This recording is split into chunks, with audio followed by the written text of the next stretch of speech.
पुन्हा पुन्हा खावीशी वाटणारी गोकुळ बासुंदी। वर्षामध्ये जरांगे पाटील यांनी हा मराठा आरक्षणाचा मुद्दा उचलून धरला। आतापर्यंत जवळजवळ 36 आंदोलनं झाली, 61 मूक मोर्चे लाखाच्या संख्येनं निघाले आणि महाराष्ट्रातला संपूर्ण मराठी माणूस हा जागा आहे। या संदर्भामध्ये शासनानं गंभीरपणानं विचार करायला पाहिजे।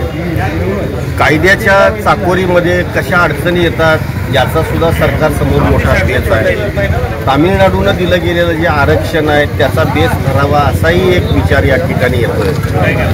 पण काही असो, मराठा समाजातला जो गरीब, जो पीडित माणूस आहे तो या आरक्षणाच्या कक्षेमध्ये यायलाच पाहिजे, ही माझी सुद्धा आग्रही मागणी आहे। आणि या संदर्भामध्ये 1 वर्षापूर्वी माझ्या शिवार संवाद या यूट्यूब चॅनेलवरून मी एक 10 मिनिटाचा विस्तृत असा अभ्यासू व्हिडिओ याच्यावरती केलेला आहे, तोही आपण अवलोकनामध्ये आणला तर मराठा आरक्षणाची सर्वांगीण भूमिका त्या व्हिडिओमध्ये सुद्धा मी मांडलेली आहे।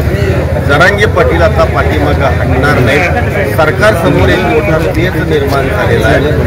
गोदा पट्ट्यातली 11 तालुक्यातली 135 गावं हे या आंदोलनाचं धगधगतं केंद्र आहे आणि ते जरांगे पाटील यांनी अतिशय खुबीनं हाताळून महाराष्ट्रामध्ये एक मोठा साधारणतः लावा या आंदोलनाच्या रूपानं निर्माण केलेला आहे। मला वाटते त्याला यश निश्चितपणानं मिळेल।